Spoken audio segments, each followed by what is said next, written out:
ગુજરાત પ્રદેશ કોંગ્રેસ સમિતિના ઓબીસી સેલના ચેરમેનનો પદગ્રહણ સમારોહ યોજાયો, જેમાં ચેરમેન રાજેશ ગોહિલ સહિત 3 કાર્યકારી ચેરમેનનો પદગ્રહણ સમારોહ યોજાયો। કાર્યકારી ચેરમેન તરીકે મહેશ રાજપૂત, રાજુભાઈ આહિર, રમેશભાઈ દેસાઈએ પદગ્રહણ કર્યું। આ કાર્યક્રમમાં પ્રદેશ પ્રમુખ શક્તિસિંહ ગોહિલ અને વિધાનસભામાં કોંગ્રેસ પક્ષના નેતા અમિત ચાવડા હાજર રહ્યા। પૂર્વ પ્રદેશ પ્રમુખ ભરતસિંહ સોલંકી, અર્જુનભાઈ મોઢવાડિયા, જગદીશ ઠાકોરે પણ નવી ટીમને અભિનંદન આપ્યા। અમારા સંવાદદાતા હિરેન રાજગુરુ પાસેથી વધુ જાણકારી પ્રાપ્ત કરીશું।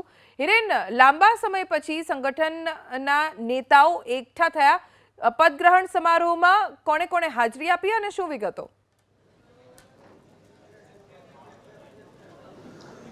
जो गुजरात प्रदेश कांग्रेसना ओबीसी सेलना चेरमेन घनश्याम गढ़वीए राजीनामું આપી અને તે ભારતીય જનતા પાર્ટીમાં જોડાઈ ગયા હતા।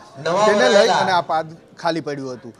જો લોકસભાની ચૂંટણી આવી રહી છે એવા સંજોગોમાં તાત્કાલિક કોંગ્રેસના રાષ્ટ્રીય નેતૃત્વએ તેના ઉપર નિમણૂક કરી પૂર્વ ધારાસભ્ય ધંધુકાના રાજેશભાઈ ગોહિલને ઓબીસી સેલના ચેરમેન બનાવવામાં આવ્યા। દ્રશ્યો આપને બતાવવાનો પ્રયાસ કરીશું। અત્યારે તેમનો પદગ્રહણ સમારોહ યોજાઈ રહ્યો છે અને તેમની સાથે જ ગુજરાત પ્રદેશ કોંગ્રેસ ઓબીસી સેલના 3 કાર્યકારી ચેરમેન પણ અત્યારે પોતાનું પદ ગ્રહણ કરી રહ્યા છે, જેની અંદર મહેશ રાજપૂત, રાજુભાઈ આહિર અને રમેશભાઈ દેસાઈનો સમાવેશ થાય છે। અત્યારે આપણે દ્રશ્યો બતાવવાનો પ્રયાસ કરી રહ્યા છીએ। સ્ટેજ ઉપર ગુજરાત પ્રદેશ કોંગ્રેસના અધ્યક્ષ શક્તિસિંહ ગોહિલ, પૂર્વ અધ્યક્ષ અમિત ચાવડા અને હાલના વિધાનસભામાં કોંગ્રેસ પક્ષના નેતા અમિત ચાવડા પણ ઉપસ્થિત છે। પૂર્વ કેન્દ્રીય મંત્રી અને પૂર્વ ગુજરાત પ્રદેશ કોંગ્રેસના અધ્યક્ષ ભરતસિંહ સોલંકી પણ ઉપસ્થિત છે।